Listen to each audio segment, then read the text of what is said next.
présidentielle de 2012 commence, Ségolène Royal pourrait presque dire « j'ai changé ». Bonjour, alors on va voir si effectivement vous avez changé, mais tout d'abord touché par la tempête Xynthia, le gouvernement annonce qu'aucune maison ne sera rasée sous la contrainte. C'est un changement de cap?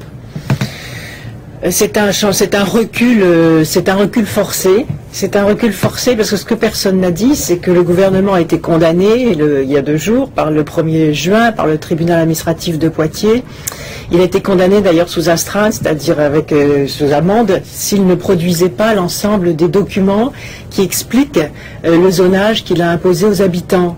Et je dois dire qu'on aurait pu éviter 3 mois de souffrance, de douleur qui se sont ajoutés au terrible traumatisme que nous avons vécu, avec plus de 53 morts, des centaines de familles sans abri. Le gouvernement est intervenu de façon extrêmement brutale. Les préfets sont intervenus encadrés de CRS pour annoncer un zonage. Et ce que je voudrais dire, c'est que des habitants de la Provençale ont été hospitalisés.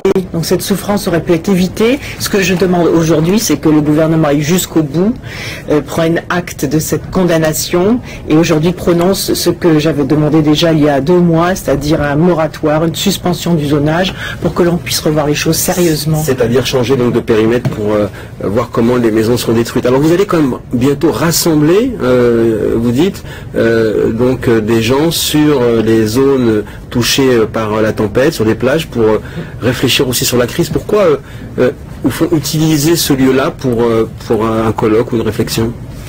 Parce que c'est ma conception de la démocratie. Je crois que les citoyens doivent participer aux décisions qui les concernent et beaucoup de gens ont été stupéfaits de la décision gouvernementale. Donc il y a à la fois la mémoire des anciens qui habitent sur les territoires, il y a les spécialistes de toutes les sciences. Ça va prendre quelle forme alors, et ça va prendre 2 formes. Il y a d'abord un débat de scientifiques qui vont permettre justement d'apporter cette matière de la connaissance qui va permettre de prendre des décisions intelligentes collectivement.